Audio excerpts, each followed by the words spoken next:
La jerarquía de Chomsky nos da niveles de expresividad de lenguajes. Entonces, por ejemplo, los lenguajes regulares, que son los primeros que hemos visto, son los que se describen mediante expresiones regulares. ¿Vale? Para los lenguajes regulares solo se pueden utilizar este tipo de reglas de producción. Bueno, hay una demostración matemática que lo dice. ¿Vale? Y se pueden reconocer con una máquina que es un autómata finito. Esto lo vamos a ver luego más en detalle. ¿Vale? Para los lenguajes libres de contexto solo se pueden usar reglas de producción de este tipo. ¿Vale? Que es la que en el lado izquierdo hay un no terminal y en el lado derecho hay cadenas de terminales o no terminales. Luego están los dependientes de contexto y luego los enumerables recursivos. El nivel 0 de la jerarquía de Chomsky incluye todos los lenguajes. ¿Vale? Todo esto lleva detrás una serie de demostraciones matemáticas que no vamos a entrar en mucho detalle, pero que acaban con la demostración de que todas las matemáticas se pueden reconocer con una máquina de Turing y nos da límites al tipo de afirmaciones que se pueden hacer en un sistema axiomático matemático. Esto es extremadamente bonito. Quizás hayáis oído hablar de los teoremas de incompletitud de Gödel y demás. Todo esto tiene que ver con los lenguajes enumerables recursivos y las máquinas de Turing.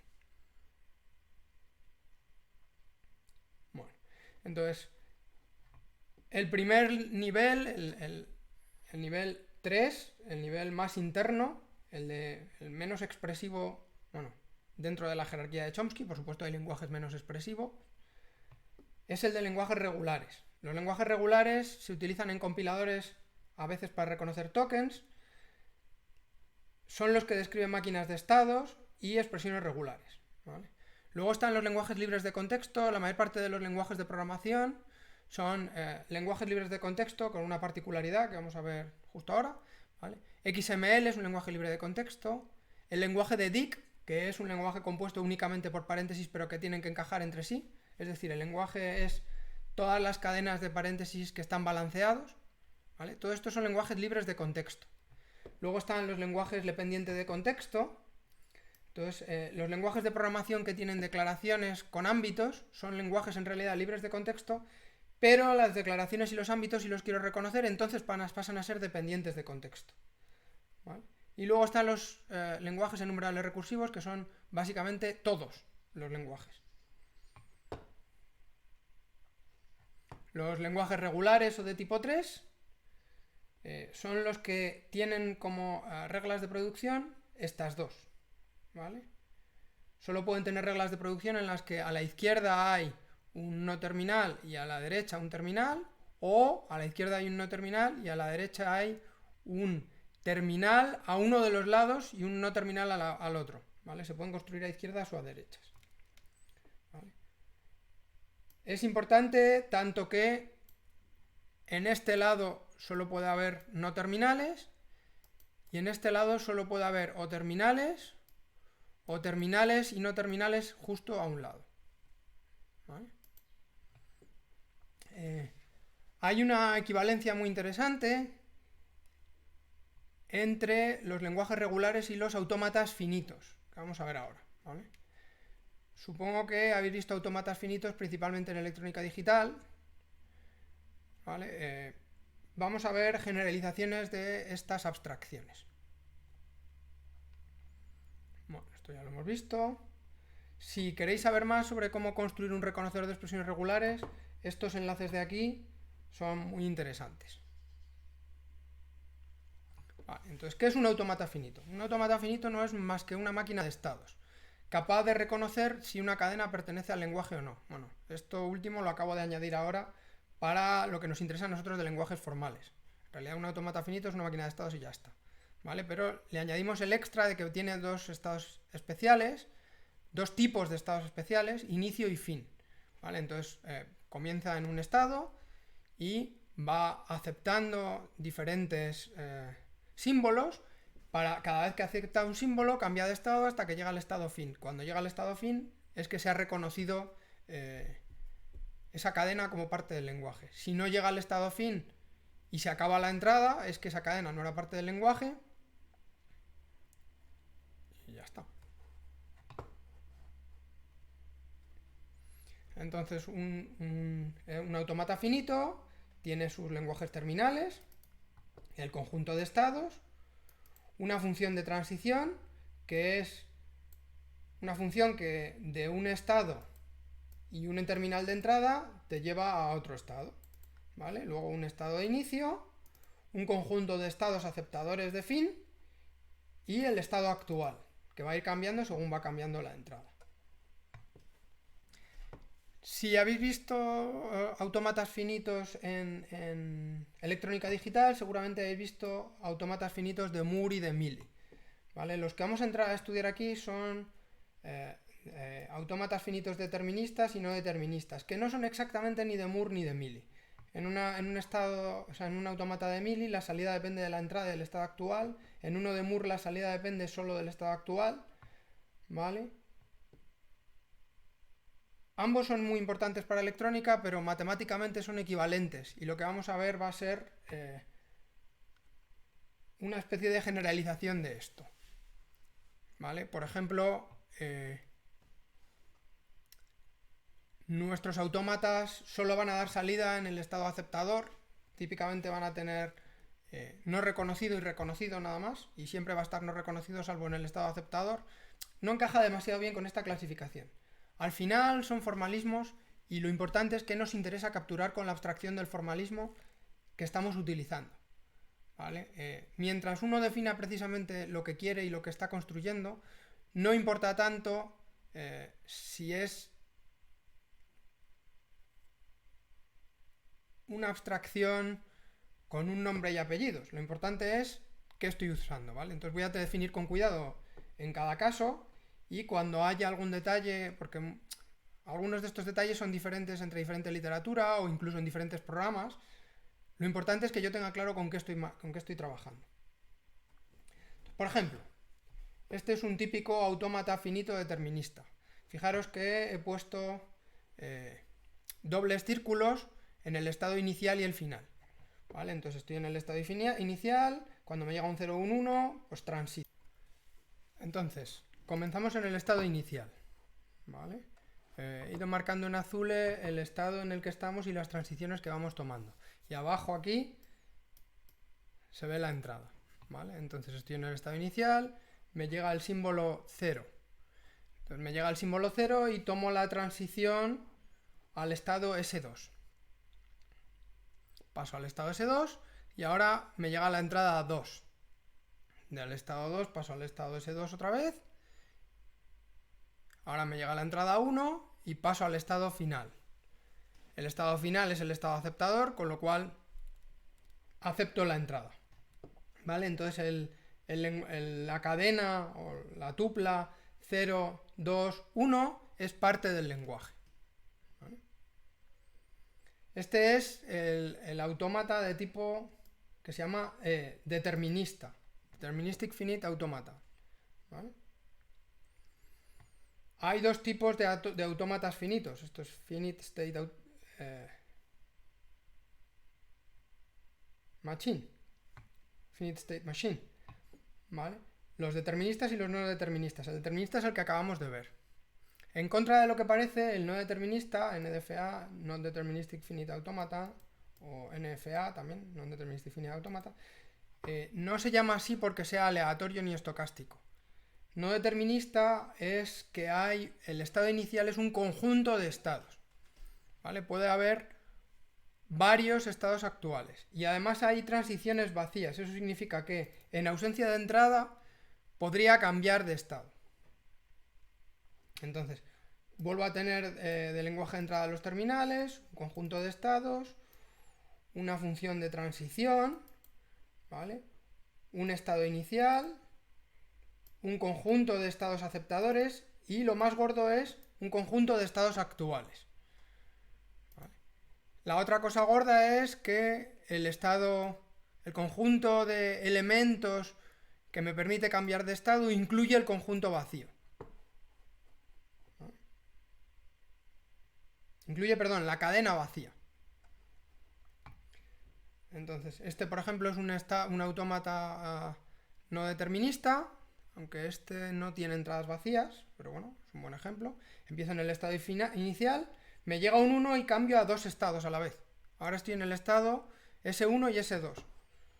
Me llega un 2 y cambio a S2, S3. Me llega un 2 y uno de los estados actuales es el estado final, que es el estado aceptador, con lo cual se acepta la entrada.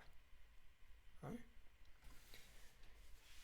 Una cosa interesante es que, a pesar de que estos autómatas parecen muy diferentes, ambos matemáticamente son equivalentes. ¿Qué significa eso?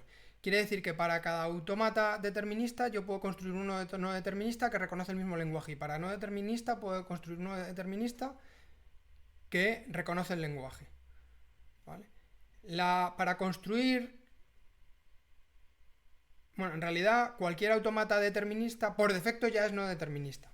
Para construir el autómata determinista equivalente para uno no determinista, tengo que hacer lo que se llama una construcción de conjunto potencia de Rabin-Scott. ¿Vale? Es un algoritmo que, dado el autómata no determinista, me construye el determinista.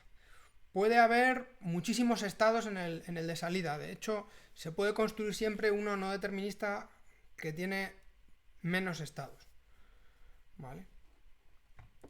Con lo cual puede ser impráctico construir el determinista en algunas ocasiones, pero a veces puede ser útil.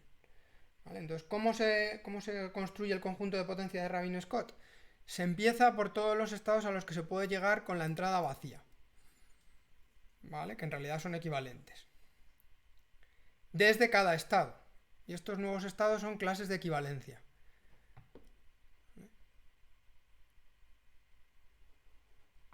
Vamos a ver un ejemplo. Entonces, esto es otro ejemplo de autómata finito no determinista. Este es más interesante que el anterior porque además tiene dos entradas vacías. Entonces, por ejemplo, 1 es parte del lenguaje, porque empiezo en el inicio, entrada vacía, 1 es parte del lenguaje. ¿Vale? Entonces, imaginemos que ahora quiero construir el autómata determinista equivalente. Claramente, inicio S2 y S1 tendrían que empezar siendo un estado en el autómata determinista, puesto que puedo llegar a cualquiera de ellos sin entrada. ¿Vale? De hecho, este sería el autómata equivalente. Esos tres estados que he dicho son el mismo estado. Con el 1 puedo llegar de S2 a S2, con lo cual, con el 1 puedo llegar de S2 a S2. Por otro lado, si me llega un 1, podría terminar en S2. Con un 1 podría terminar en S2. Con un 0 podrías pasar a S1. Con un 0 podría pasar a S1 y con un 1 al fin. Ambos son equivalentes. ¿Vale? Otra cosa interesante de los autómatas es que se pueden describir con una tabla, que básicamente describa la función de transición. Entonces, si yo tengo que programar un autómata finito, yo podría escribirme en un array o lo que fuese una tabla con la función de transición y hacer un lookup, y cada vez que me llega una entrada, dependiendo del estado en el que está, mirar cuál es la siguiente. Este es un ejemplo de autómata finito construido en una tabla. Entonces, si el estado actual es uno de estos, pues paso al siguiente. ¿Vale? Por supuesto, también se puede programar como un grafo dirigido, con punteros al siguiente estado y anotado a cada puntero con la entrada que me hace pasar al siguiente estado. ¿Vale? Pero bueno, estas dos cosas al final, a nivel matemático, que aquí no hay que escribir código quiero decir a nivel matemático, en esta asignatura sí, lo que se dibujaría sería una tabla. Vale, y esto tiene varias formas luego de programarse. Podría ser hasta una tabla hash, un diccionario o lo que fuese. Lo que se viene llamando en Go un mapa, ¿vale? Un array de mapas. Bueno, hay muchas maneras de hacerlo. Es muy común que tengamos un autómata que ha sido generado automáticamente, por ejemplo, a partir de una expresión regular, un generador de código, o incluso algún programa de electrónica digital y demás. Un autómata que ha sido generado automáticamente puede tener estados inalcanzables y puede tener estados que son equivalentes y ser más complicado de lo que tiene que ser. Entonces se aplica un algoritmo de minimización de autómatas finitos para eliminar esos estados redundantes y eliminar esos estados a los que no se puede acceder. Este algoritmo normalmente tiene dos pasos. En un primer paso se eliminan los estados inaccesibles. Esto se hace básicamente coloreando los estados a los que se puede acceder desde el estado de entrada, haciendo todas las transiciones, con entradas posibles. Y a continuación se eliminan todos los estados equivalentes. Para eso se utiliza uno de varios algoritmos que hay, por ejemplo el algoritmo de Hopcroft o el de Moore u otros. Vamos a ver ahora el algoritmo de Hopcroft para tener una idea de cómo podría hacerse esto. Entonces, ¿cómo funciona el algoritmo de minimización de Hopcroft? Por un lado voy a tener las clases de equivalencia con las que voy trabajando, que van a estar en una lista de trabajo L, ¿vale? Entonces en cada paso voy a considerar un estado Q de la lista de trabajo esta que acabo de generar. Una vez lo he considerado, ya no lo considero más, para ver si lo parto o no lo parto. Vale. Entonces este estado que tengo de la lista de nuevos estados, que es un estado equivalente, que pueden ser una agrupación de varios estados como hemos visto hace un momento, voy a ir mirando todo el resto de estados, de la lista general de estados, para ver si hay una parte de mi clase equivalente que tiene a Q como predecesor y otra parte que no. Y en ese caso lo parto. Una vez he considerado todos los estados de la lista esta equivalente, si se han generado nuevos vuelven a la lista equivalente, si no, no. O ya los estados son de un solo estado, pues ya he acabado, ¿vale? No es complicado, ahora vamos a ver un ejemplo. Esto tiene de complejidad asintótica k en el logaritmo de n con k la longitud del alfabeto y n el número de estados, que está bastante bien. ¿Vale? Para un autómata de un tamaño normal, pues es una complejidad razonable.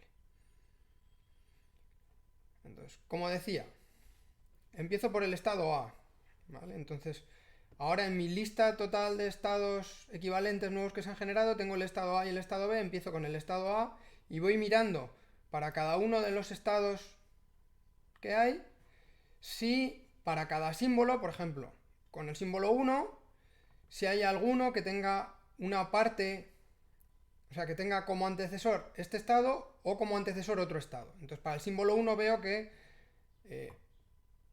puedo tener el estado B como antecesor. O sea, perdón, que el estado B puede tener el estado A como antecesor. Con el símbolo 0 no hay ninguna transición que salga del estado A. Con lo cual, esto me va a partir este estado en dos. ¿Vale? Y así sigo. ¿Vale? Ahora ya tendría el estado A, el estado C y el estado B en la lista de estados para considerar y seguiría. ¿Vale? Al final, el último paso del algoritmo de Hopcroft es cada una de estas clases de equivalencia que he generado pasa a ser un solo estado. Y las transiciones internas de la clase de equivalencia son transiciones de vuelta al mismo estado. ¿Vale? Aquí tenemos un ejemplo más completo por si queréis trabajarlo con cuidado. Entonces, bueno, pues la misma idea. Tengo mi partición actual, mi lista de trabajo de estados nuevos que se han generado, los estados que considero, y si se parte o no se parte, ¿vale? Aquí está más resumido. Recomiendo que hagáis un ejemplo, ¿vale? Por lo menos para tener una idea de lo que hace el algoritmo. No hace falta que sepáis programarlo, pero así os lleváis una idea de cómo funciona un algoritmo estándar de autómatas. Vale. Más gramáticas. El siguiente tipo de gramáticas que vamos a considerar dentro de la jerarquía de Chomsky son las gramáticas libres de contexto o gramáticas tipo 2. En las reglas que permitimos de reglas generativas, permitimos a la izquierda un no terminal y a la derecha un terminal o un no terminal. Estas reglas las reconoce un autómata con pila. Un autómata con pila es un nuevo tipo de autómata que no es como los que hemos visto ahora, que además del autómata tengo una pila. ¿Qué es un autómata con pila? Un autómata con pila es un autómata no determinista que tiene como extra una pila que controla las transiciones. Entonces, si estoy en el estado S1 y al estado S2, lo que tengo es algo como esto, que lo que dice es, se sigue la transición si la entrada es A. En la cima de la pila A y B, y en ese caso se hace un pop de B y un push de Z. ¿Vale? Entonces tengo un autómata como el de antes, con su conjunto de estados, su función de transición, el lenguaje de entrada de terminales, el lenguaje de la pila, que es un lenguaje que no tiene por qué ser el de terminales, los push y pop de símbolos que se hacen de la pila, pues tienes unos símbolos para la pila que son unos símbolos especiales. El estado inicial de la pila, que es cómo empieza la pila, un estado de inicio y un conjunto de estados aceptadores, ¿vale? Entonces es un autómata no determinista, pero que además tiene una pila.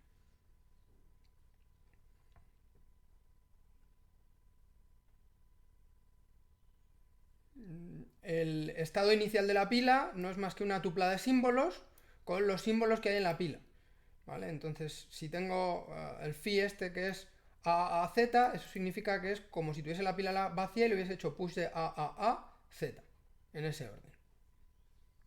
Os recuerdo que el último elemento del que se ha hecho push es el que está en la cima de la pila, porque las pilas son LIFO. El último que entra es el primero que sale. Entonces vamos a ver un ejemplo de un autómata de pila que reconoce un lenguaje interesante que no pueden reconocer si no tiene pila. Entonces el lenguaje es cadena vacía y luego n ceros y luego el mismo número de unos.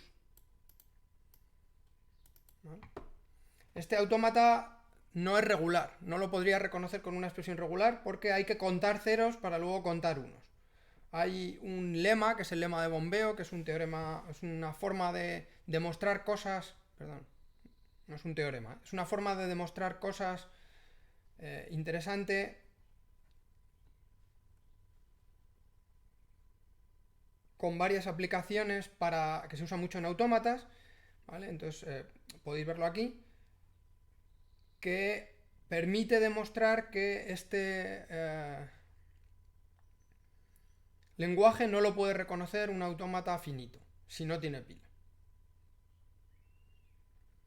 Entonces vamos a ver el autómata que lo reconoce.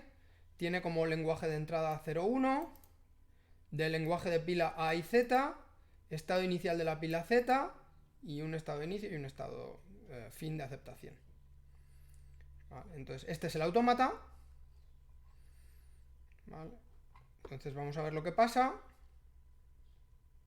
Imaginemos que me llega a 0011. Estoy en el estado de inicio y me llega a 0. Si me llega a 0, tengo en la cima de la pila Z, entonces meto a Z. ¿Vale? Me llega otro 0, ahora tengo en la cima de la pila A, entonces meto a. Saco A, meto a. Fijaros que hay tantas A's en la pila como ceros me han llegado. A continuación me llega 1, esta transición es vacía, con lo cual puedo transicionar aquí, y hay una transición con 1 ya en la cima de la pila que no mete nada, que en realidad lo que hace es un pop de A. Me llega otro 1, otro pop de A, y finalmente hay una transición vacía que hace pop de Z y push de Z y me lleva al estado final. Fijaros que el truco es que en la pila voy haciendo tantos pushes como ceros y luego tantos pops como unos. Este truco lo vamos a utilizar mucho en compiladores. Se utiliza para definir ámbitos. Aunque los ámbitos no son este tipo de lenguajes, puedo añadir varias pilas. Ya veremos. El lenguaje que acabamos de ver es libre de contexto. Luego hay lenguajes dependientes de contexto. Los lenguajes dependientes de contexto son lenguajes que, entre otras cosas, permiten contar varias cosas. Por ejemplo, n ceros, m1s, n2s y m3s. Esto es literalmente el tipo de cosas que quieres hacer cuando tienes una declaración de una variable.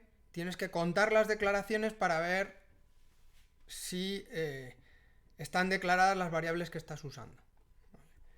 Para eso no vale un autómata con pila.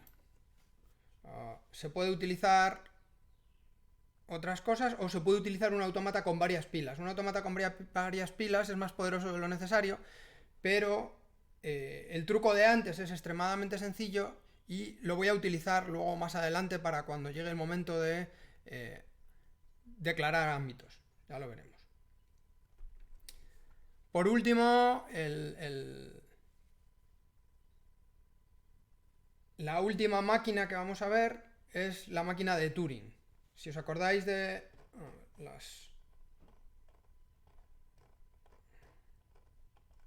la jerarquía de Chomsky, ¿vale? Los lenguajes más generales, que son todos los lenguajes, son los enumerables recursivos. Los lenguajes enumerables recursivos permiten describir cualquier lenguaje que exista. El autómata de 2 pilas que acabamos de mencionar es enumerable recursivo, ¿vale? O sea, permite reconocer un lenguaje enumerable recursivo. Las máquinas de Turing permiten reconocer lenguajes enumerables recursivos y las gramáticas generativas con cualquier regla, porque en realidad aquí permito cualquier regla, también describen un lenguaje enumerable recursivo. ¿Vale? ¿Qué es una máquina de Turing?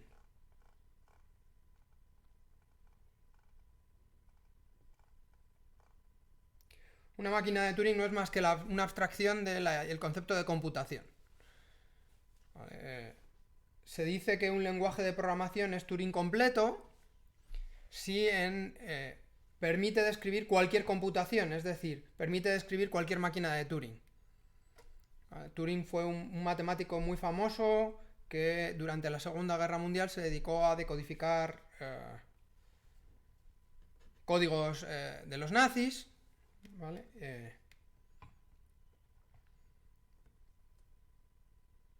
Y pues es uno de los matemáticos más importantes del siglo XX.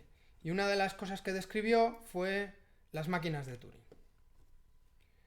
Entonces, ya digo, es una abstracción del concepto de computación. Si tenéis un concepto de computación matemático de lo que hace un ordenador, pues es la misma idea. Entonces tengo una máquina de estados con una cinta, con el puntero actual, que sería como el contador de programa, y luego tengo operaciones de ir a la derecha, ir a la izquierda o quedarme parado, que es avanzar, retroceder o no mover el contador de programa. Y al final tengo una transición en la que miro lo que tengo en el contador de programa actual, escribo algo y muevo el puntero. Aparte del lenguaje similar al lenguaje que tenía antes de la pila, el lenguaje en el que voy a leer y escribir de la cinta, se suele escribir un símbolo vacío en la posición actual de la cinta como delta, ¿vale? Por si lo veis por ahí. Y bueno, pues es la misma idea. La entrada de una máquina de Turing, por convenio, está en la propia cinta. Normalmente tengo la cinta, ejecuto la máquina de Turing y acabo con un estado en la cinta.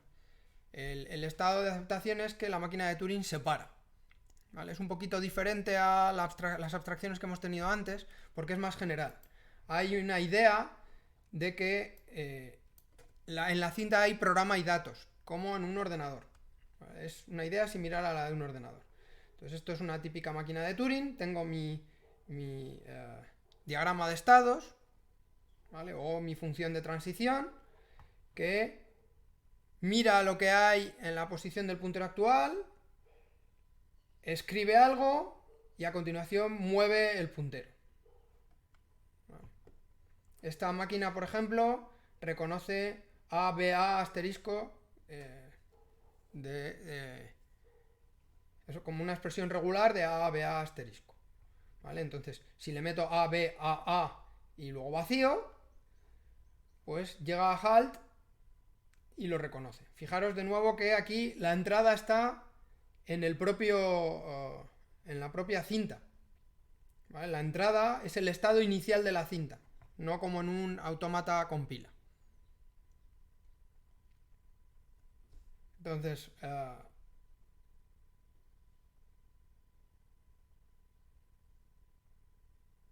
volviendo un poquito atrás,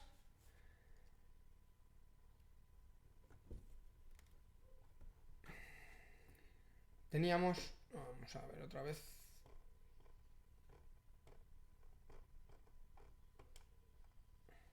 Teníamos autómatas finitos que reconocen las expresiones regulares.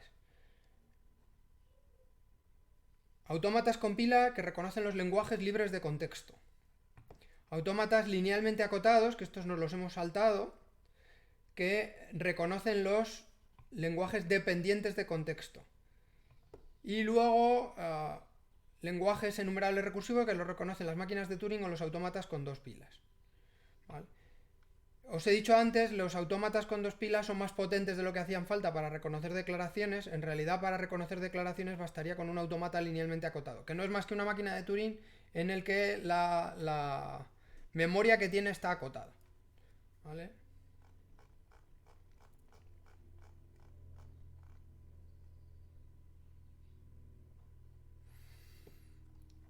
Entonces, los lenguajes dependientes de contexto, tipo 1, pues permiten reglas en las que tengo terminal, no terminal, terminal, y en el lado derecho terminal, cualquier cosa, terminal.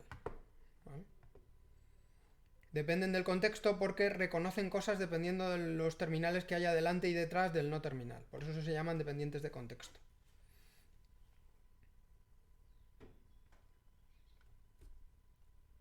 Bueno, esto ya los hemos visto, que son los enumerables recursivos, que son los de tipo 0 sin ningún tipo de restricciones. Volviendo atrás un momento, quiero hacer hincapié otra vez en los lenguajes regulares y los autómatas finitos. Es uno de los subconjuntos más útiles dentro de los lenguajes formales. Aparecen en electrónica, aparecen en computación, aparecen en un montón de sitios. ¿Vale? Hay una manera de reconocer, muy rápida de reconocer lenguajes regulares, que es polinómica, es extremadamente rápida. Son las expresiones regulares extendidas de Unix y son muy útiles. A partir de la expresión regular se construye un autómata finito no determinista y se simula navegando en paralelo. ¿Vale? Cada vez que me llega una entrada voy navegando por todos los estados posibles en paralelo. Con un algoritmo que descubrió o inventó Ken Thompson. Hay que tener cuidado porque luego hay implementaciones malas de las expresiones regulares. Si queréis saber más, os recomiendo que leáis este artículo del blog de Russ Cox, que es muy bueno, explicando por qué pueden ser tan rápidas las expresiones regulares y por qué hay algunas como las de Python que están mal programadas. Y aquí tenéis el algoritmo de Ken Thompson para reconocer expresiones regulares. Otra cosa interesante de las expresiones regulares es que se pueden aprender. Hay un algoritmo que se llama el asterisco. La idea es que a partir de determinadas entradas o haciendo pruebas con un sistema que no conozco de caja negra, metiéndole entradas y viendo a dónde transiciona, uno aprende el autómata de transiciones y luego puede deducir cosas sobre esa caja negra. Por ejemplo, un uso muy interesante se ha utilizado para hacer reversing, o sea, para hacer ingeniería inversa de las cachés de Intel. Bueno, os recomiendo que miréis el algoritmo del asterisco y os planteéis utilizarlo en vuestras aplicaciones porque es muy interesante.